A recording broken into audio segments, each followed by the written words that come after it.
Arthur Vernon, bonjour. Nous sommes ici au Bristol pour t'interviewer à propos de ton livre qui vient de sortir aux éditions Tabou, L'origine de la misère, comment je me suis tapé Paris ou L'origine de la misère. Alors tu peux nous faire un petit pitch rapide de ce livre, s'il te plaît? Le pitch, c'est l'histoire d'un technicien dans l'audiovisuel français qui a envie de se taper Paris Hilton. C'est son objectif de vie, il est super motivé et il va mettre en œuvre des moyens incroyables pour essayer d'y parvenir. Tu parles aussi d'une émission qui s'appelle Nu et Célèbre, et Arthur Vernon avait déjà frappé il y a quelques années, en 2005, avec cette émission qui était sortie en DVD. Donc on a un petit peu un mix entre la réalité et la fiction là. Voilà, c'est complètement l'objectif, c'est de s'amuser entre ce qui est vrai, ce qui est faux, et on se base sur des éléments objectivement vrais que tout le monde connaît, parce qu'effectivement ce DVD Nu et Célèbre que je vais moi-même pour le coup réaliser et produit en 2005 est intégré dans l'intrigue. Sa paternité est d'ailleurs attribuée au narrateur, donc ça crée une ambiguïté, on ne sait plus trop ce qui est vrai, ce qui est faux. Beaucoup de choses qui sont racontées à propos du DVD sont authentiques, ont été rapportés par les médias, et puis certains autres éléments sont faux, et je trouve ça très amusant de mixer entre ce qui est vrai, ce qui est faux, et à chacun ensuite de se faire sa propre idée, de travailler un peu l'imagination et de se dire mais est-ce que c'est vrai, est-ce que c'est faux? Arthur Vernon, c'est un pseudo. Pourquoi prendre un pseudo si ton visage apparaît sur la couverture du livre? Simplement à cause du développement d'Internet. Mon métier principal c'est d'être avocat, et lorsqu'on utilise son vrai nom dans ces conditions, on se retrouve référencé sur tous les moteurs de recherche. Donc ça c'est quelque chose qui m'a fait un peu de peine. En fait j'aurais très volontiers utilisé mon nom normal, comme je l'ai fait d'ailleurs pour le DVD Nu et Célèbre. Mais en fait aujourd'hui, dès qu'on parle encore de sexe ou de sexualité, c'est encore considéré comme étant un tabou.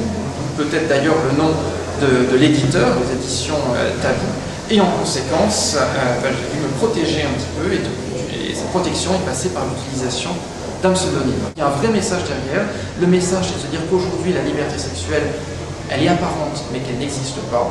Il y a beaucoup de gens qui souffrent aujourd'hui, et la majorité des Français souffrent de misère sexuelle. Un sondage a montré que 75% des Français se déclarent insatisfaits de leur vie sexuelle, ce qui est quand même énorme, 3/4 des personnes.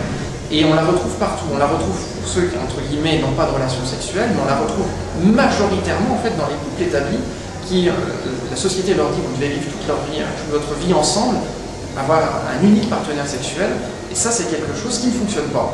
Pour des règles de fonctionnement biologique de l'être humain, des hommes, des femmes, c'est quelque chose qui ne fonctionne pas, mais on ne le sait pas. Et donc j'explique, il y a un aspect didactique, pédagogique, je reviens sur les théories biologiques qui sont réelles dans le livre, pour expliquer pourquoi ça ne fonctionne pas, et une fois que les gens vont réfléchir, le public va dire mais tiens, c'est vrai que ça pose un problème, on va peut-être essayer de trouver des solutions pour faire en sorte que ça fonctionne mieux. Dans ton livre, tu utilises des références scientifiques, sont-elles exactes? Oui. Oui. Tout ce qui est raconté dans le livre, en termes de références scientifiques, d'hormones, est simplifié par rapport à la réalité, parce qu'évidemment les mécanismes hormonaux dans l'être humain sont un peu plus complexes, et là c'est un effort un petit peu de vulgarisation, mais dans le principe, tout est exact.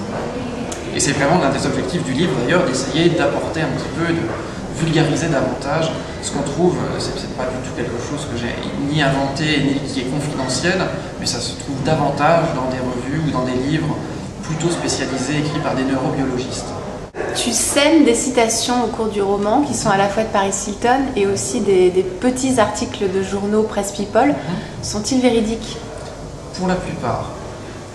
Là on rentre plus dans la thématique du roman qui consiste à mixer ce qui est vrai et ce qui n'est pas vrai. Donc c'est valable également pour les articles qui sont vrais très certainement, on va dire à 80%, mais il y en a 20% qui sont erronés. Et il y a une histoire en fait qui est également liée à ces articles, qui à un moment ou à un autre, on a l'impression qu'ils sont juste là pour illustrer au début des chapitres, pour les introduire, mais en fait ils se rattachent directement à l'intrigue principale. Et ça on ne le saura que beaucoup plus tard.